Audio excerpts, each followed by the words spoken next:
Hello guys, তোমরা এখন কেমন আছো? আমিও ভালো আছি। আজকে আমি তোমাদের দেখাবো আমার সকালটা কেমন করে কাটে। ফার্স্টে আমি উঠে মুখ টুক ধুয়ে, এবার আমার এত ঠান্ডা লাগছিল যে আমি একটা কম্বল মুড়ি দিয়ে বসে আছি। আর মা আমাকে জোর করে একটা বিস্কুট খেতে দেয়, যেটা আমার একদম পছন্দ না, কিন্তু কি আর করা যাবে। তাই আমি ড্রেস পরে একেবারে রেডি হয়ে নিলাম। এবার আমি পাপার স্কুটিতে উঠে পড়েছি। হ্যালো, আমি কোথায় বলো তো? তুমি খুঁজে পাচ্ছ না? আরে আমি তো চাদরের ভেতর। বাইরে যে ঠান্ডা, তাই মা আমাকে একটু প্যান্ডেল করিয়ে দেয় না। ও বক বক করতে আমার স্কুল চলে এলো। এবার আমার ছুটির সময় আবার দেখা হবে।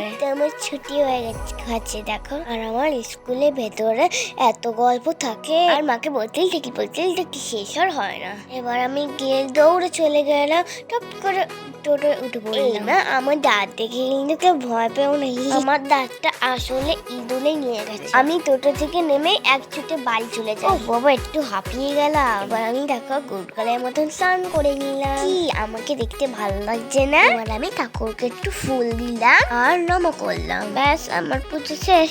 এবার আমার লাঞ্চের পালা। তাই আমি এবার লাঞ্চ করে নিই। তোমরা আমার ভিডিওটা কিন্তু লাইক করে গিয়েও ভুলো না। কেমন লাগলে জানিও। টাটা।